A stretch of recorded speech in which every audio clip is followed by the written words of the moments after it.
हाँ जी, नमस्कार। अशोक की सीरीज में अपना धम्म की सीरीज के 3 वीडियो शायद आपने हो चुके हैं। अब अपन आगे की तरफ बढ़ते हैं।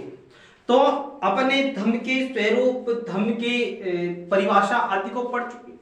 अब लास्ट पॉइंट अपना धम्म के, यानी कि धम्म के, अभी तो थोड़ा सा और एक वीडियो बनेगा, है ना, पूरा उसका जो अब से चलो बात करें। अभी अपन अभिलेखों में धम्म के बारे में तो मैंने एक अलग से वीडियो निकालने का प्रयत्न किया है, और वो प्रयत्न है कि अभिलेखों में धम्म, किस अभिलेख में क्या बात की गई है। जैसे कि आपके सामने आता कलिंग युद्ध का वर्णन किस अभिलेख में मिलता है।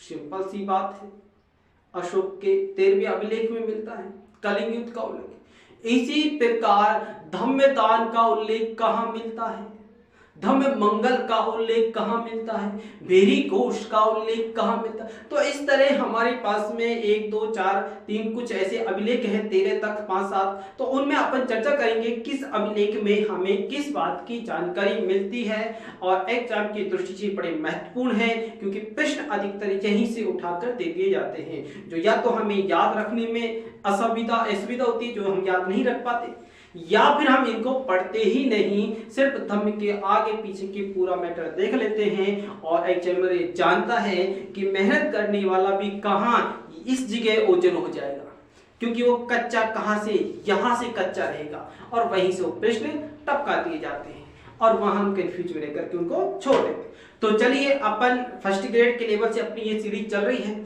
और इस सीरीज को आगे बढ़ाते हैं। और आप देखिए, चैनल को सब्सक्राइब जरूर कीजिए, सब्सक्राइब कीजिए, लाइक कीजिए और शेयर कीजिए। बस मुझे ये चाहिए आपसे, मेरा चैनल मोनेटाइज कराइए, और आगे आप अपनी वीडियो लेते ही चले जाइए। जय श्री राम। देखिए, मैं यहाँ कोई शुल्क नहीं लग रहा, आपको YouTube पे सब कुछ फ्री मिलता है, तो ये तो आपका दायित्व बनता ही है कि उस चीज को बढ़ाने के लिए आप लाइक और सब्सक्राइब जरूर करें। मोनेटाइज कराना आपका दायित्व है। चलिए आगे मैं बताता हूं, क्योंकि मेरी वीडियो में जितने भी हैं उनमें कम समय में मैंने मैटर बहुत प्रोवाइड कराने की बात की है। नहीं तो मैं अन्य वीडियो ऐसे भी बना सकता हूं, जैसे लोग आप देखते हैं यूट्यूब पर भरमार है, समय बर्बादी है, वास्तविकता नहीं मिलेगी। मैं भी एक कंटिन्यूअस और फास्ट गति से आपको वीडियो नहीं दे पा, ये भी रियलिटी है। लेकिन आप अन्य जगह देखेंगे, आपको बातें बहुत ज्यादा मिलेगी, मैटर कम मिलेगा। ये मान के चलो, ये थोड़े से मैटर देंगे और उसी में सारी बातें में निकालते, तो ऐसी आपको मेरी वीडियो के अंदर नहीं मिलेगी, है ना। बिना कोई ज्यादा बकवास किए, बिना कोई बात किए, सिर्फ आपको मैटर, कॉन्टेक्ट, तथ्य और उसको देखना, बार बार पढ़ना आपका दायित्व है। चलिए, और प्रमाणित चीज है, ना कोई कपोलकल्पित, वास्तविकता उनके सब स्रोतों से निकाले गए, एक किताब से नहीं है, अपने कई किताबों का मिश्रण, स्रोत जो निचोड़ कर जो निकालना है, वो चीज मैं निकाल के लाया हूं और आपको देता हूं। मेहनत करता हूं, निकालता हूं, समय मिलता है, काम करता हूं, और आपको वीडियो बना करके अपलोड करता हूं। चलिए, अपन मौर्य साम्राज्य को पढ़ रहे हैं। मौर्य साम्राज्य में अभिलेखों में धम्म, तो अशोक के अभिलेखों में धम्म के बारे में क्या क्या बातें हैं, उन सब की अपन चर्चा करेंगे। तो देखिए, आपने धम्म में पढ़ा था शिष्य के द्वारा गुरु का आदर करना, गुरु का आदर करना भी धम्म के अंतर्गत आता है।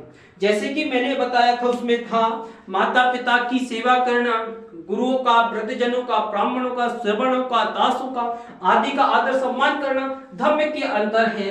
लेकिन यहाँ क्या कहा गया है, इस प्रश्न का बनने का उद्देश्य यह है पौराण पकिति, इसलिए इसको बनाया गया है, और इसका में ब्रह्मगिरी को लेकर के। तो शिष्य के द्वारा गुरु का आदर करना भी धम्म के अंतर्गत आता है। तो शिष्य गुरु का आदर करें, ये भी धम्म के अंतर्गत माना है अशोक ने। इसको क्या कहते हैं, शिष्य द्वारा गुरु का आदर करने कहते हैं पौराण पकिति। क्या कहते हैं, पौराण पकिति, है ना। अब फर्स्ट ग्रेड में इस तरह का प्रश्न बनाने की संभावना हो जाती है कि पौराण पकिति किसे कहा जाता है। तो आपको याद रखना है, शिष्य के द्वारा गुरु का आदर सम्मान करना, जो अशोक ने अपने धम्म में स्वीकार किया है, उसे पौराण पकिति कहते हैं। तो पौराण पकिति का मतलब है सनातन परंपरा। ये सनातन धर्म की, जिसे वैदिक धर्म या ब्राह्मण धर्म कहते हैं, उस सनातन धर्म की परंपरा है जिसे पुराण प्रकृति के नाम से कहा गया है। शिष्य के द्वारा गुरु का आदर करना कहा गया है। इसकी जानकारी हमें कहां से मिलती है? ब्रह्मगिरी लघु शिलालेख से, ब्रह्मगिरी लघु अभिलेख से हमें इसकी क्या मिलती है? जानकारी। और अभिलेख कौन सा है? संख्या 2, दूसरे अभिलेख से, ब्रह्मगिरी लघु अभिलेख से हमें गुरु के, शिष्य के द्वारा गुरु के सम्मान करने की जानकारी मिलती है, जिसे पुराण प्रकृति कहते हैं। पुराण प्रकृति का मतलब होता है सनातन धर्म, सनातन परंपरा का पालन करना, जिसकी जानकारी हमें ब्रह्मगिरी के लघु शिलालेख में मिलती है। आगे बात करते हैं अपन पशु निषेध का उल्लेख। बताइए, पशु निषेध का उल्लेख किस अभिलेख में हमें प्राप्त होता है? तो पशु का जब बात आती है, जब भी हम पढ़ते हैं तो एक पहला स्थान आता है, प्रथम मुख्य अभिलेख संख्या पहला। तो प्रथम अभिलेख में हमें पशु निषेध की जानकारी मिलती है। अशोक ने अपने साम्राज्य में, कुछ इतिहासकार कहते हैं पाटलिपुत्र में, उसने पशुओं की वध करना बंद कर दिया था। आगे देखते हैं, युद्ध विजय की नीति त्याग दी। अशोक ने कलिंग युद्ध के बाद क्या किया? युद्ध विजय की नीति को त्याग दिया और किसको अपनाया? धम्म विजय की नीति को अपनाया, लोगों के कल्याण करने की नीति को अपनाया, प्रेम की नीति को अपनाया और घृणा की, युद्ध की, रक्तपात की नीति को उसने त्याग कर दिया। तो अशोक में हम देखते हैं इसकी जानकारी हमें किसमें मिलती है? 13वें शिलालेख में। कलिंग युद्ध की भी इसी में मिलती है। तो युद्ध विजय की नीति को त्याग कर, युद्ध लड़ाई को त्याग कर उसने धम्म विजय की नीति को अपनाया। धम्म विजय की नीति का मुख्य अभिलेख संख्या 13 में हमें इस बात की जानकारी मिलती है।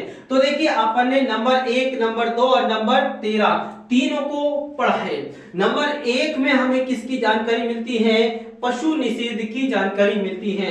नंबर 2 अभिलेख कहां से मिला है? हमें ब्रह्मगिरी से मिला है, जिसमें सनातन परंपरा, पुराण प्रकृति के बारे में हमें जानकारी मिलती है। 13वें में कलिंग युद्ध यानी कि बीते युद्ध विजय को त्याग कर धम्म विजय को अपनाया गया। अगली पॉइंट कर पढ़ते हैं अपन भेरी घोष के स्थान पर, भेरी घोष के स्थान पर धम्म घोष की, भेरी घोष के स्थान पर, भेरी घोष के स्थान पर धम्म घोष की बात किसमें की गई है? मुख्य अभिलेख संख्या 4 में। चौथे अभिलेख में भेरी घोष को हटा करके, त्याग करके धम्म घोष की जानकारी हमें चौथे अभिलेख से प्राप्त होती है। इससे आगे हमें सरेकुना अभिलेख के द्विभाषी अभिलेख से, सरेकुना स्थान है जहां द्विभाषी अभिलेख है, उससे हमें पता चलता है कि शिकारी व मछुआरों ने भी धम्म की नीति को देखते हुए, शिकारी व मछुआरों ने भी शिकार करना बंद कर दिया, शिकार करना त्याग दिया।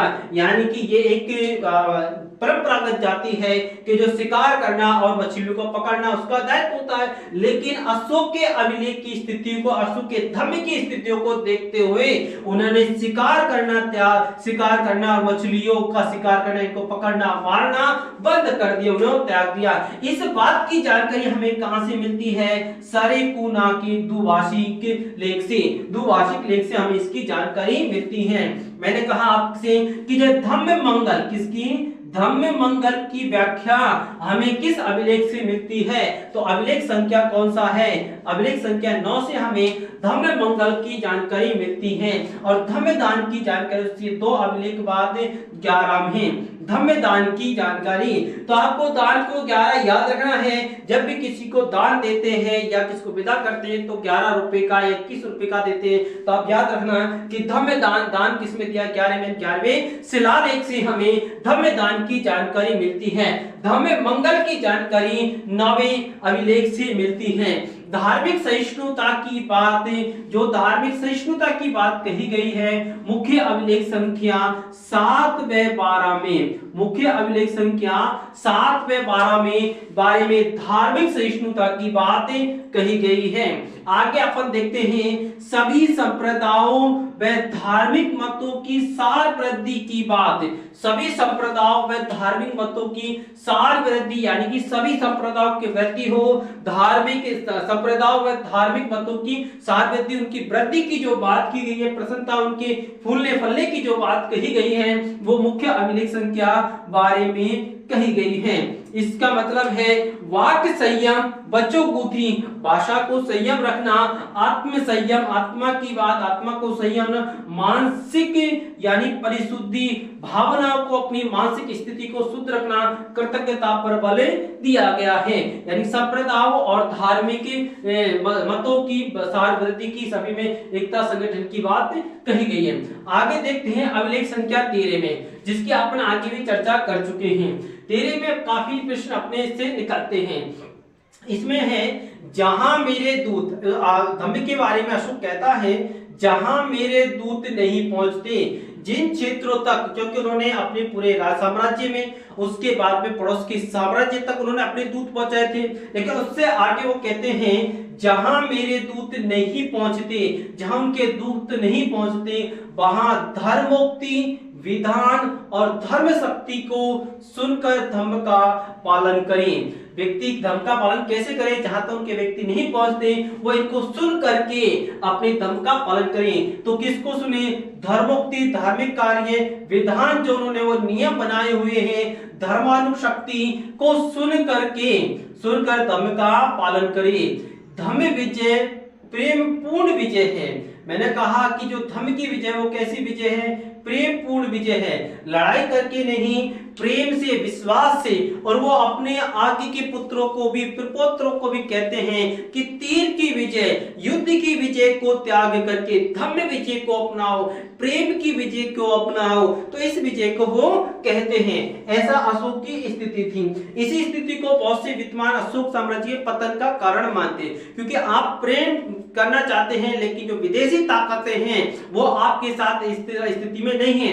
वो ताकत में आके तुम्हें दबा करके अधीन करना चाहती है, भारत पर राज्य करना चाहती है। ऐसी स्थिति मौर्य काल से चलती आई और वर्तमान में भी ये स्थितियां चल रही हैं, क्योंकि हर विदेशी ताकत चाहता है कि भारत पर उनका प्रभाव रहे और यहां से धन प्राप्ति उन्हें होती रहे। धम्म विजय, धम्म जो विजय है, जो धार्मिक विजय है, और वास्तविकता यही है कि जो धार्मिक कार्य, धर्म के अनुसार करे हुए कार्य हैं, वो कहते हैं सदा हरे रहते हैं, आगे भी उनके काम आते हैं। तो इसी प्रकार वो कहते हैं धर्म विजय है वो इहलोक और परलोक दोनों के लिए मंगलकारी है। धार्मिक विजय जो इहलोक यानी कि वर्तमान समय में अब और परलोक की मृत्यु के बाद भी दोनों के लिए कल्याणकारी है, दोनों के लिए फायदेमंद है। ऐसे हमें अशोक के अभिलेख संख्या 4 से मिलती है, जिसकी धार्मिक युक्ति, विधान आदि की जानकारी, जहां तक उनके दूत नहीं पहुंचते वहां वे उनको सुन करके उसे अपनाएं। और ये धम्म विजय हो, प्रेमपूर्ण विजय, कोई लड़ाई की विजय नहीं है। धम्म विजय को जो है इहलोक और परलोक, वर्तमान लोक और परलोक दूसरे यानी कि मृत्यु के बाद भी ये मंगलकारी है, ईश्वरीय कार्य में अच्छी है। अभिलेख संख्या 4 में ये क्या कहता है? संख्या 4 से पता चलता है कि अशोक अपने अन्य कर्मों की अपेक्षा अपने कर्तव्यों, अभिलेख संख्या में क्या कहता है कि कर्म की, अन्य कर्मों की अपेक्षा वो क्या है? अपने कर्तव्य और दायित्व, दो पॉइंट का आपको ध्यान रखना है, पर को अधिक महत्व देता है। तो 4 से हमें पता चलता है कि अशोक अपने अन्य कर्म, कितने ही कर्म हैं, अन्य कर्मों की अपेक्षा या अन्य कर्मों के अलावा वो अपने कर्तव्य की, एक अशोक का एक राजा के रूप में क्या कर्तव्य, पिता का अपने पुत्र के रूप में क्या कर्तव्य है और उसके क्या दायित्व बनते हैं, कर्तव्य दायित्व पर अधिक महत्व देता है। कुछ विद्वानों ने अशोक के धम्म विजय को, जो अशोक की धम्म विजय है, इस धम्म विजय की तुलना समुद्रगुप्त की, जो गुप्त वंश का शासक था, समुद्रगुप्त की दक्षिण विजय से की है। दक्षिण विजय में उन्होंने 12 राज्यों को जो हराया था, उनसे इसकी तुलना की है। कुछ विद्वानों ने हर्ष की सिंध पर विजय से की है। ऐसे में समानता लाने का उन्होंने प्रयत्न किया है। तो इसमें चौथे अभिलेख से हमें यह मालूम चलता है कि कुछ विद्वानों ने अशोक के धम्म विजय की जो तुलना है समुद्रगुप्त की दक्षिणी विजय और हर्षवर्धन की सिंध विजय से, ये बात का इनको अभिलेख में मत जोड़ना, चौथे अभिलेख में किसका है?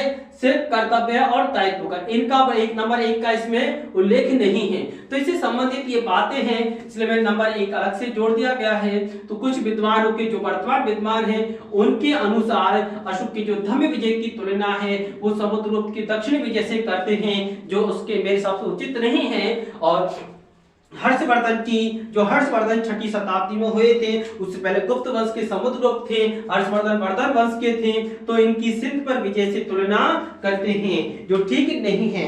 वैसे अपन धम्म का पूरी चर्चा कर चुके हैं, आगे की चर्चा अपन करेंगे मौर्य वंश की तो अगले वीडियो में। जब तक के लिए जय हिंद, और वीडियो को लाइक शेयर सब्सक्राइब जरूर कीजिएगा।